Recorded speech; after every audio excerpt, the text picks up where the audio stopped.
Everett Owens was remembered all the way back. It's real white-headed, so his name was Cotton. My friend Joe Eubanks, he and Cotton and myself, we were all real good friends. When Cotton got married, we went on the honeymoon with him. We had a few bottles of wine and celebrating Cotton getting married and all this stuff. So what was so funny, we kept them up to about 3:30, 4 o'clock in the morning. When he and my mother started dating, her parents talked about how crazy he was because of how fast he drove, and they didn't like her riding with him. Cotton began his career in NASCAR modified division. And when Cotton pulled in the race, he was the one to beat. He must have won probably 200 or 300 modified races. You'd have to consider him the king in modifieds. He was one of the best dirt daubers probably on a half mile I've ever seen. His best memories as a driver were formed on the beach at Daytona. They started anywhere from 125 to 150 cars. That's a lot of cars to be on the beach. Cotton won the event 53 and 54. The pace lap of the Grand National Beach and Road Race. Then in 57, I went into the Grand National deal and I won it. We did set the record, it still stands. Owens Pontiac is meeting the challenge, lapping the field at an average speed of 106 miles an hour, a new record. Owens Pontiac wins it. Cotton Owens. He set the lap record here last year as a driver. Now he handles the wrenches and plans the strategy for his driver.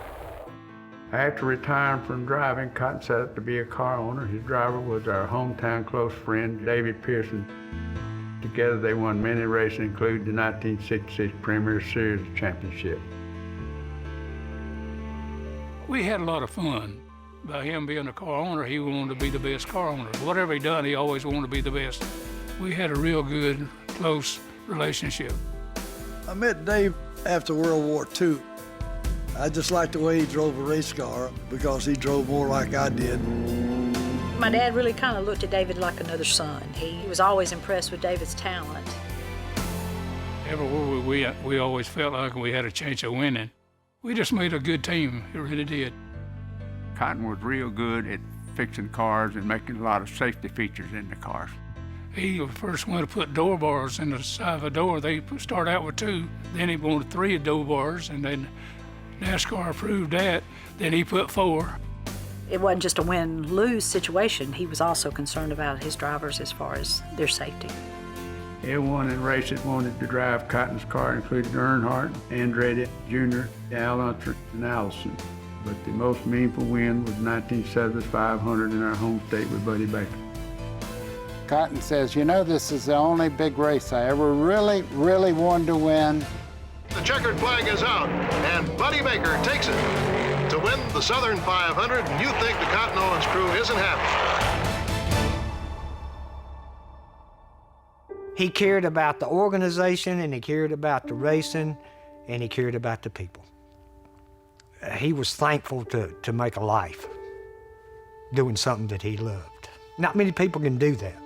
I was real thrilled when we voted him in the Hall of Fame. I called Cotton, and he was already had a stroke. I talked to his daughter, and I said, tell Cotton he's in the Hall of Fame. I said, we got him in. He was real thrilled to know that he got in, you know, and he died a few weeks later. When he passed away there, it was a heartbreaker. He was just a great guy, and I'm proud enough to know that he was a friend and a real close friend. His legacy would cover all aspects of the building the race cars, driving the race cars, and then fielding race cars for other drivers. And he always did it with class. I'm real proud to know today that my good friend Cotton Owens is joining me in the NASCAR Hall of Fame. It's going to be the greatest day for his family and everybody that knew and know how well that Cotton Owens deserved to be in the NASCAR Hall of Fame.